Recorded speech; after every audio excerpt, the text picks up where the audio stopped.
Good morning, folks. Hope you're doing well. We have a plethora of things to get into, and a story that surfaced on Monday that really kind of got hidden because there's been so much craziness going on this week. We talk about how Mark Carney insults Danielle Smith. Danielle Smith claps back. Pierre Poilievre goes to Alberta, goes to Edmonton, has a crazy, unreal turnout in terms of a rally. Stephen Harper there giving him the nod. And then you have China getting involved in our election yet again, and Mark Carney still being a little quiet. And all the weird, it's just so much hitting the headlines. A lot going on that this one story fell through the cracks. And I think it is something what we need to highlight, and we need to get into how it all connects to what's happening here in Canada, to what's happening in the United States, what's happening globally, and how it all hinges on this election. We are going to get into all of it because the Canadian Privy Council report came out. And essentially, it's a report where they've talked to experts across the whole government of what they anticipate to be the issues moving forward. And the one thing that they agreed upon is that over the next 5 years, Canadians are only set to get poorer. Yes, you heard that right. They're expecting Canadians to only get poorer over the next 5 years. This came out from Blacklocks. The title of the article is Predict Middle Class Doomed. Canadians should expect to become poorer over the next 5 years, says Privy Council report. The forecast was drawn from interviews with experts across the government of Canada who said economic outlooks for families were so stark, they predicted a national mental health crisis. Downward social mobility is the norm, said the report. Disruptions on the horizon. Collapse of the middle class was rated among the top 10 most likely disruptions over the next 3 to 5 years. Another likely event was people cannot afford to live on their own, it said. The report was by Policy Horizons Canada, Privy Council think tank. It is dated 2024, but was released Saturday among hundreds of statistical reports and routine government documents published in a weekly acquisition list. People cannot enter the housing market and face increasingly insecure work arrangements, said Disruptions. Many Canadians find themselves in a lower socioeconomic conditions than their parents, with housing becoming increasingly unaffordable and work arrangements more precarious. Socioeconomic conditions for Canadians could decline from one generation to the next. And this is a report after them talking to experts across our Canadian government. My friends, it was really interesting. We saw the Blacklocks report come out, and they are the only ones who put something out on it. Because there's so much else going on, a lot of craziness, it made sense that this kind of fell through the cracks. And I was looking and trying to comb through the internet to find the report, and it was really hard to find. Honestly, it was difficult to the point where I'm like, okay, we at Elevate Podcast, we're going to spend the $300 here to get access to the Blacklocks article so we can find what the report is. And only then can we find the report, and credit to them, because they're doing the Lord's work. These mass articles got pushed out all at the same time. That it would take someone with a very specific eye to be able to find what has been pushed out and what hasn't. It is clear to me that this report was buried for a reason, because it doesn't look good on the current government, especially during an election cycle. It gives credence to what the criticisms that Poilievre and the Conservatives have had over this Liberal government over the past 10 years. You can't blame the Conservatives for 5 years of prosperity being lost. You can't blame the Conservatives for our production to be at the second worst in the OECD. You can't blame the Conservatives for what we're seeing in our current condition. No, you can't. They'll try, but you can't. There's only been one party who's been in power who increased and allowed this all to happen. In some cases, were the reasons it had happened. And what will happen is that you've heard the arguments, right? Well, it's happening globally, so it's clearly, it's not the Liberals' fault. That's the argument. And sure, we can get into that argument another day. I still think it's BS, but we'll let them have that one. How about we talk about all things that happened prior to the pandemic? How about them selling off all of our gold reserves prior to the pandemic? How about putting our country in billions upon billions upon billions of dollars of debt prior to the pandemic? How about social cohesion breaking apart prior to the pandemic? Glorification of authoritarian regimes prior to the pandemic. This is all we saw, all the stuff we saw prior to the pandemic. The pandemic exasperated it, and the way they dealt with it only made it even worse. And that's why we are where we are today. We look at the 10 most likely disruptions they talk about. People cannot tell what is true and what is not. People cannot afford to live on their own. Billionaires run the world. Downward social mobility is the norm. That is what we're currently seeing. You cannot get ahead. That used to be the promise here in Canada, is you could get ahead as long as you worked hard. That is no longer the reality anymore here. That has been dampened and pushed out and stomped out completely. And due to these issues that we're seeing, when your way of life is limited, when you can't afford a home anymore, when you can't see how you can get ahead, when your hope is lost, what does that lead to? It leads to anger levels increasing, which we were reminded by the RCMP this time last year. They released a secret report saying they're expecting anger levels to increase in the country in a 9-page report where like 70% of it was redacted. Let's remind you, shall we? It was this 9-page report of all these things that they expect that are going to cause Canadians to get more and more angry. And look at all the white space. That's all redacted information. But the things that they did not redact, as we can look at here. In the words of Emmanuel Macron, we are about to see the end of abundance. Economic forecasts for the next 5 years are beyond bleak. It is always unclear exactly how economies will perform, but this period of recession will likely have a negative impact on the social and political world as well. Popular resentment.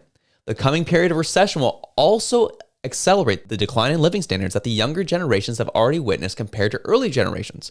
For example, many Canadians under 35 are unlikely ever to be able to buy a place to live. The fallout from this decline in living standards will be exacerbated by the fact that difference between the extremes of wealth is greater now in developed countries than it ever has been in several generations. Erosion of trust. The past 7 years have seen marked social and political polarization in the Western world, and they redact the rest of it. That's the good stuff. They didn't want that stuff to get out. Paranoid populism, they say.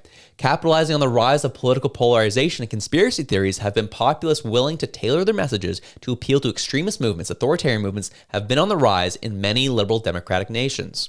I wonder who they're talking about. Fascinating. And these are things that the RCMP report touch on. They acknowledge all the right symptoms, and then they attribute the solution to something different. But they do acknowledge one thing, that things are getting more bleak. Again, this was a report that's based on information from 2022, close to 3 years ago now. It is 3 years ago now. It's only gotten worse. We look at the latest rage index from Player Insights from November 2024, and they're saying the current rage index in Canada is 54%. So over half the country has elevated levels of anger. But these are some of the issues that people have and what's leading to them feeling more angry. The latest stories in the news, over 65% are angry about the latest stories in the news.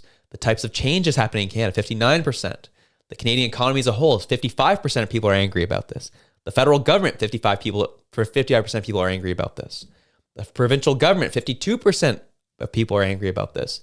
And your own personal financial situation goes down to 36% people are angry about currently. Catching the theme here, a decline in living standards, decline in our trust in our institutions. When we keep being gaslit, being lied to by the very institutions that claim that they were telling us the truth, is leading to this erosion of trust. And then layer on top of that, not being able to afford your groceries, can't afford your house, don't know where you're going to live. Increased anxiety leads to increased anger, which leads to increased tension in the country. They say Quebec and BC are less angry, but not by much. A lot of the country is frustrated. And again, this was a report done. This is the latest report we have since before the Carney-Trudeau switch.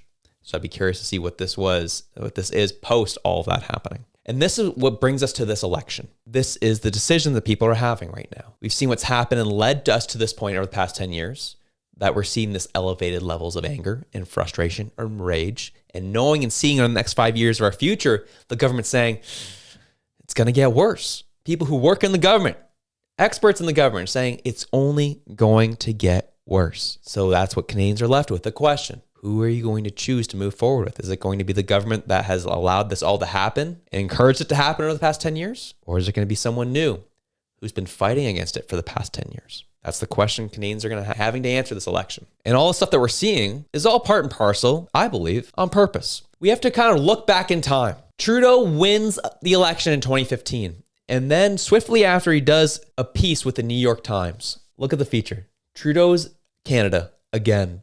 With support from President Obama and the legacy of his father on his side, Justin Trudeau sets out to redefine what it means to be Canadian. We had Trudeau say in this interview, referring to bringing in refugees or immigrants to Canada. He says countries with a strong national identity, linguistic, religious, or cultural, are finding it a challenge to effectively integrate people from the different backgrounds. In France, there is still a typical citizen and an atypical citizen. Canada doesn't have that dynamic. Terrorist groups have specifically said they are targeting Canada and Canadians.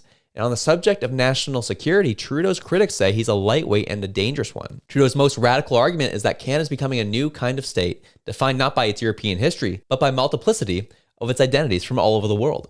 His embrace of a pan-cultural heritage makes him an avatar of his father's vision. There is no core identity, no mainstream in Canada, he claimed. There are shared values, openness, respect, compassion, willingness to work hard, to be there for each other, to search for equality and justice. Those qualities are what makes us the first post-national state. This was in the first few months of him being prime minister, saying there is no core identity to Canada. We have nothing. It's just a collection of random individuals. And we are the first post-national state. And then he saw what he went on to do for the next 10 years, stripping core symbols off our passport, allowing for statues to be torn down, attacking our institutions, attacking our core identities, pitting Canadians against each other to maintain power, alienating specific groups that were a threat to his power and his government, kicking people out of his government that challenged him. He was an authoritarian through and through. That is what we witnessed of Justin Trudeau for the past 10 years. And you have those in the media, like Max Fossey, you've probably seen his posts on X quite frequently, who defended this post-nationalist sentiment, saying Canada's post-nationalism is worth fighting for. You see what these people and the media and Justin Trudeau have done to our country and breaking the social fabric and cohesion in the name of post-nationalism. Canada's just a collection of individuals. We have shared values like compassion. That's what brings us together. And then systematically went after anything that was foundational to our Canadian principles and values here. We witnessed it happen in real time, encouraging cancel culture, encouraging people to lose their jobs if they say the wrong thing or say it in the wrong tone, creating more vitriol, tension, and hatred between Canadian and Canadian. So this is where we are at now. Here in 2025, you've had a group of people over the past 3-4 years with their F Trudeau flags, and Liberals are upset about that, saying that's unseemly. And they continue to go and try to trample on the rights of the provinces, rights of individuals. And when those premiers stand up and say something about it and not happy with how they're being treated by the federal government, they make fun of them. They demean them and say they're stupid and don't know what they're talking about. That is the tension we've been watching over specifically the past 5 years, but it's been happening for the past 10 years. And what's frustrating about it all is the exact same people like Max Fawcett now posting articles that Canada needs to be saved, need to fight against Donald Trump. Elbows up. Even though you spent the last 10 years saying Canada isn't a country, it's a post-national state. But now when it's convenient, we're starting to get all the nationalism sentiment coming through. People who've been paying attention, people who've been noticing and taking stock of what's been going on are not falling for any of this. And nor should they. Again, everything we've been seeing over the past 10 years has been by design and not been by accident. We were reminded of this video from the World Economic Forum, and I want to highlight specific points from it. You'll own nothing and be happy. We're watching that real time, aren't we? The 500,000 homes that Mark Carney is promising that are going to be built by home builders, but aren't going to be sold to homeowners. They're effectively going to be owned by corporations. You'll own nothing and you'll be happy. Now that you can't afford a home, you'll just have to rent from one of these multinational corporations. You have point number 2, that the US won't be the world's superpower any longer. And something to keep in mind, this video was published in 2016, talking about 9 years ago. They made these predictions that a handful of countries will dominate. Point number 6, polluters will have to pay to emit carbon dioxide. There will be a global price on carbon. This will make fossil fuels history. This is what we're witnessing, isn't it? The whole tension of the carbon tax been fought against for years. All of a sudden, come election time, they're taking it off. But you know it's going right back up. And it will also be applied to industry. Like, it's all going back. You cannot trust these people. And then we have point number 8. Western values will be tested to the breaking point. This goes back to how we started this episode off. Rage index increasing, anger increasing, people losing affordability, people losing their homes, people losing financial stability is what we are currently witnessing. And those Western values are now being put to the test. Again, an 8-point video. Many of the points all came true. This was by design. This was not done by accident. We are witnessing it all in real time. Which brings us to what we are currently seeing south of the border in Donald Trump. Tariff this, tariff that, and acting really tough, getting in people's faces and slapping tariffs on all of them. And people wondering what is going on because he's essentially crashing the stock market. It's driving people nuts. People I know, people I love who are just like, I want to kill him. They are incredibly upset with what's happening. But my friends, if this post-nationalist, if this trying to rejig the system has been going on for years, we even have Barack Obama, if you remember in 2011, stated that America needed to start leading from behind. They didn't need to lead from ahead anymore.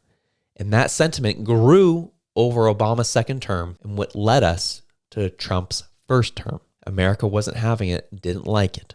To those who are living in Canada, like myself, the Trump thing came out of nowhere. I thought everyone in America loved Obama, but then you started seeing the tension that was growing throughout those years, and you understand how Trump happened the first time. And now Trump's back a second time. And globalist agendas, Agenda 2030, essentially trying to strip power away from the superpowers, looking to increase immigration in order to depress wages so they can get more for less. Things being run by corporations and not by countries or the people themselves, looking to bring together a host of countries together under one global umbrella versus having nationalism for separate countries. That is what we're currently witnessing right now, folks. Trump is acting very harshly in order to reset and realign the world order. It's been happening for close to 15, 20 years now of this globalist agenda trying to reshape culture, reshape identities, and reshape the world order. And now Donald Trump's trying to reset it all back and try to undo 20 years worth of work inside 2 years. It's going to get messy, but it's going to help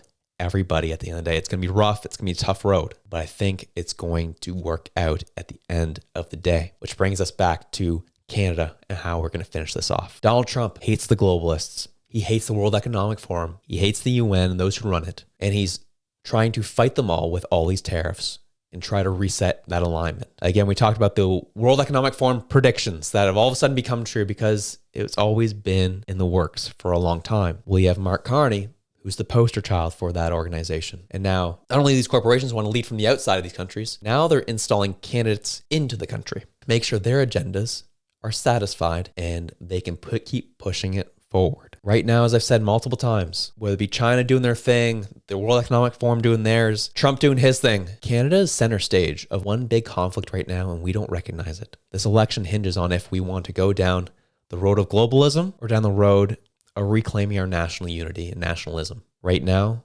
one side is parading a facade of nationalism to maintain control and maintain power, trying to make Donald Trump the enemy. But you know, if they ever were to win that election, it'd go right back to how it was before. I, my friends, am going to be putting my vote into the party that's been fighting against us for the past 10 years and picking a new party moving forward. So, but at the end of the day, the choice is yours. But I know that was a longer video, but I hope it was informative for you. Please feel free to like, share, and subscribe if you found any value from this.